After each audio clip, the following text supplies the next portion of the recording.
Muy bien, vamos con nuestra primera entrevista de esta mañana y nos va a acompañar vía Zoom el constitucionalista Carlos Tomaso para que hablemos de este proyecto de ley en materia económica urgente que es para combatir a la economía criminal y saber si constitucionalmente pues cumple con todos los requisitos y si se llega a aprobar puede entrar en vigencia. Le damos la bienvenida entonces al doctor Tomaso, lo vamos a poner en estas imágenes, en estos momentos ahí en imágenes. Buenos días. Doctor, muy buenos días, ¿nos escucha bien? ¿Nos observa bien? Muy buenos días, los escucho perfectamente. Muchas gracias. Gracias, doctor. Quisiéramos que abordemos entonces este proyecto de ley contra la economía criminal. Se está hablando muchísimo respecto a que si fuese aprobada y va a la Corte Constitucional, será rechazada. Quisiéramos desmentir o conocer en qué casos sí podría suceder esto. Buenos días. Bueno, pues, a ver, hay que analizar la ley dentro del esquema o dentro de la situación que nosotros vivimos. Nosotros vivimos una situación de seguridad extrema y la propia Corte Constitucional en varios fallos le ha llamado la atención al presidente diciéndole que la situación de seguridad tiene que ser resuelta ya por mecanismos ordinarios y no por estados de excepción, porque ya viene siendo repetitivo. Incluso la Corte le ha dicho que el conflicto armado no internacional es un tema de hechos fácticos y que por ende tiene que buscar las herramientas para poderlo enfrentar, y no lo ha calificado como causal de estado de excepción porque justamente dice que no se declara a través de la Corte Constitucional. Entonces, desde ese punto de vista, me da la impresión de que el presidente ha buscado un proyecto de ley que le permita un poco cumplir lo que la Corte le ha exigido, que es bajo un régimen ordinario, es decir, sin tener que emitir un estado de excepción, tener herramientas para poder pues afrontar los desafíos de seguridad que se tiene. Creo que el mejor ejemplo fue lo que pasó con nuestros 11 militares, que fueron sujetos de una emboscada por un grupo aparentemente paramilitar, sumamente armado, estratégicamente establecido, etcétera, como para darnos cuenta que existe una realidad de conflicto armado, de una economía que se está moviendo a través de acciones ilegales. Entonces, este proyecto de ley, sí, muy probablemente va a ser demandado ante la Corte, pero creo que también existe, a ver, todo Pero proyecto es antes de llegar a eso, mejorable. doctor, una duda que también le queda a la gente. ¿La Corte cuándo tiene que pronunciarse? ¿Una vez que la ley ya sea aprobada o en estos momentos ya un asambleísta puede presentar algún recurso o la Corte actuar de oficio? ¿Cómo funciona? Correcto, no, no, no, de oficio no. Una vez aprobada y que entre en vigencia la ley, si alguien presenta una demanda de inconstitucionalidad, en ese momento la Corte se activa. Es contra la demanda de alguien, que puede ser cualquier persona. En el Ecuador tenemos un régimen abierto para las demandas de inconstitucionalidad. Entonces ahí la Corte se va a activar y va a analizar inconstitucionalidad por la forma o por el fondo. Por ejemplo, por la forma, hay quienes dicen que esta ley no reúne el requisito de una sola materia y que no es de urgencia económica. Esos son temas de forma.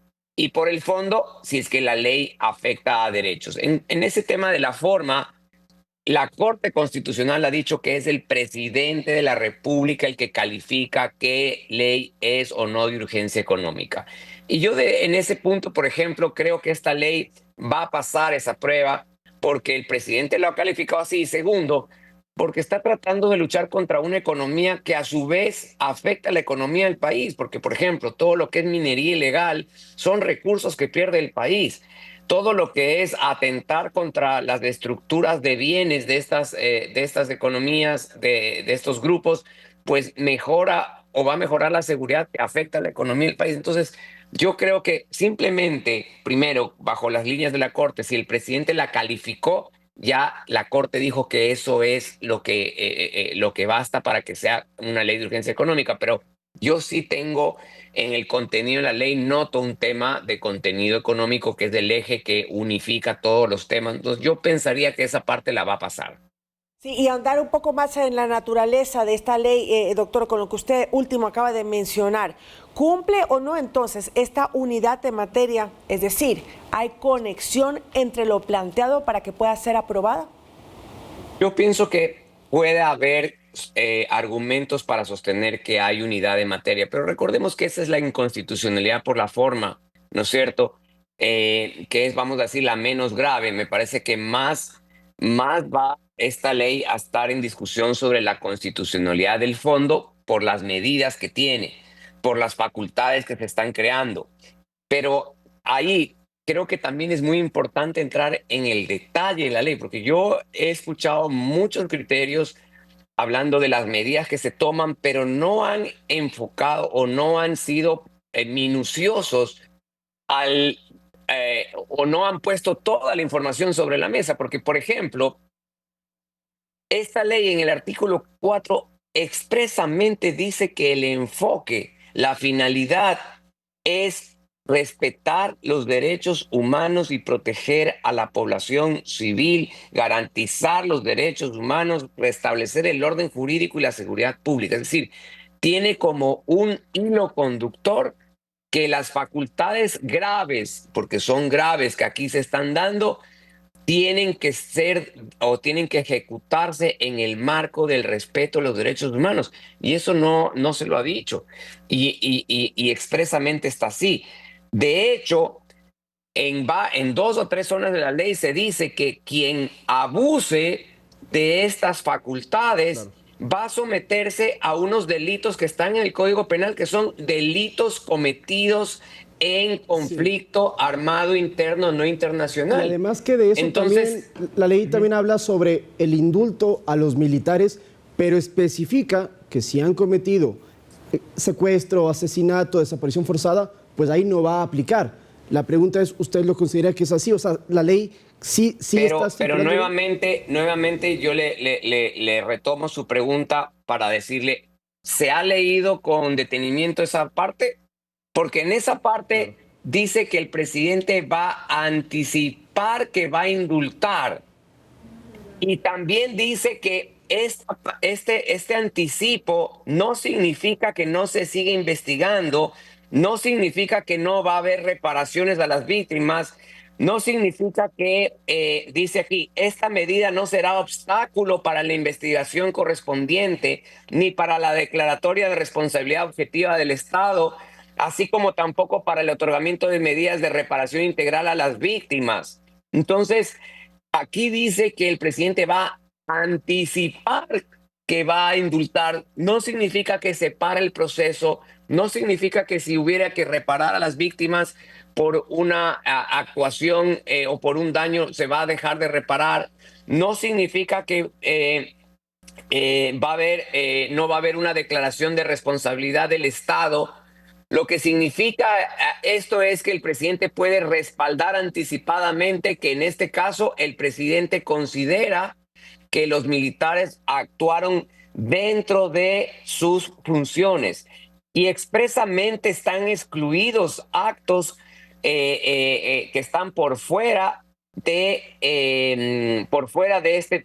las actuaciones dentro de el uso de la fuerza o dentro del régimen de seguridad.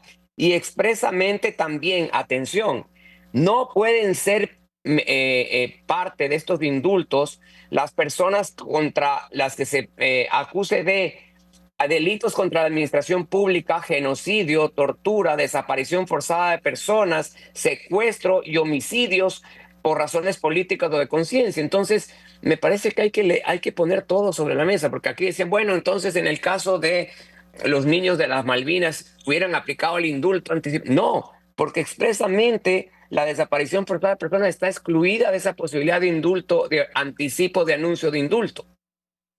Justamente uno de los criterios que se ha hablado desde que se presentó este proyecto de ley también, si en estos momentos estuviera vigente, entonces los militares que estuvieron involucrados en el caso de las Malvinas estuvieran libres. Usted lo acaba de aclarar en estos momentos. No sería de esa forma, doctor. Porque así es, porque expresamente te dice que no pueden ser el artículo 26, no pueden ser beneficiarios de esta medida las personas procesadas por delitos, entre otros, desaparición forzada de personas, secuestro y homicidio o genocidio y tortura. Entonces, por eso digo yo, leamos toda la ley, leamos todos los detalles que tienen.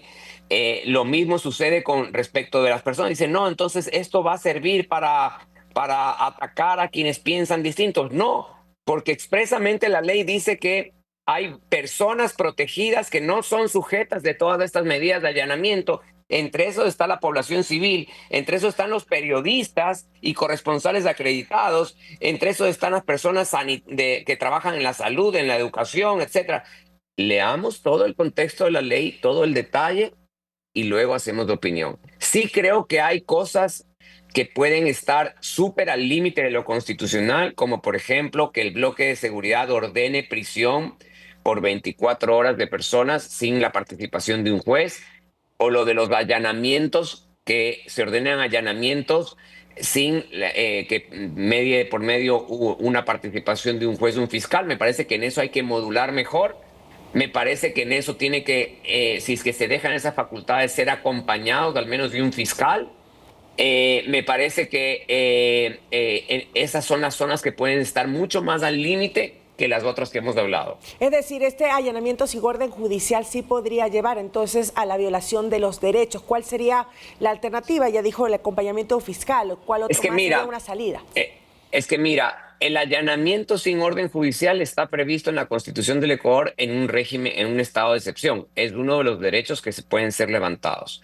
Entonces, partiendo de que constitucionalmente se aceptó una excepción, pero bajo un régimen de excepción, creo que bajo ese esquema hay que modularlo mejor o hay que tratar de plantearlo de otra forma para que pueda ser viable constitucionalmente que en un régimen no de excepción pueda haber la misma facultad. Si bien aquí te dice con claridad que si se dan los allanamientos tiene que pues presentarse el caso de inmediato a un juez para que el juez lo legalice de manera posterior, creo yo que como está escrito el artículo es necesario mejorarlo y, por ejemplo, establecer que si es que esto tiene que ser en un caso extremo, donde cuando exista información súper confirmable posteriormente de que existen ahí, pues por ejemplo, un depósito de armas o que tienen ahí pues secuestradas a personas, bueno, algo un poco más extremo, y yo lo haría en acompañamiento de un fiscal, es decir, no solamente a cargo del bloque de seguridad, sino siempre acompañado de un tercero que pueda dar fe de que se cumplieron todos los parámetros previstos en esta ley para efectos de poder hacer esta acción. Y luego, obviamente, estoy completamente de acuerdo que tiene que haber un control posterior de un juez o de la propia Corte Constitucional. Mi observación, mi recomendación es que aquí se modifique el artículo y al menos se vaya siempre acompañado de un tercero no perteneciente a la función ejecutiva que acompañe este tipo de procesos.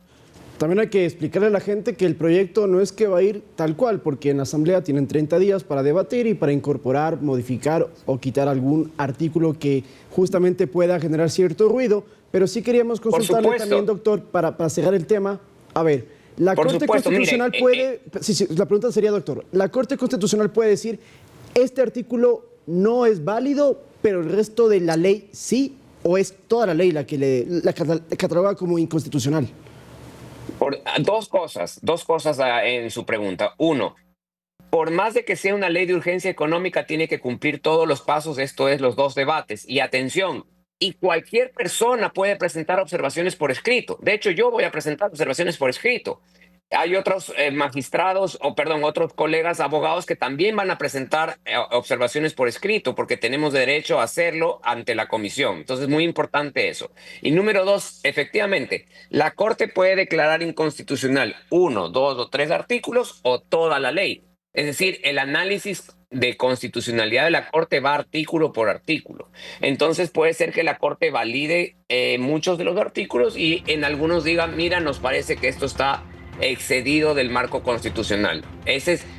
Y también decirles otra cosa, la Corte tiene la potestad de que si alguien presenta una demanda de inconstitucionalidad, de emitir una medida preventiva de suspensión de la ley. Eso es un escenario que también puede pasar. Es decir, que la Corte pueda decidir que mientras ella revisa si es constitucional o no, decide suspender los efectos, lo cual pues generaría un conflicto político entre gobierno y Corte Constitucional. Me parece que de repente la Corte pueda también modular esa medida y decir, suspendo estos par de artículos para efectos de yo analizar, pero dejas el resto de la ley pues todavía en vigencia, ¿no? Lo que sí es cierto es que el correísmo se opone totalmente a este proyecto urgente de ley de economía criminal. Doctor, gracias por acompañarnos.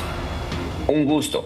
Buenos días. Era el doctor Carlos Tomaso, constitucionalista, explicando este proyecto de ley para enfrentar y combatir a la economía criminal. Con esto, María Mercedes, vamos a una pausa y retornamos porque tenemos nuestra segunda entrevista de esta mañana para hablar del Día Nacional de los Museos.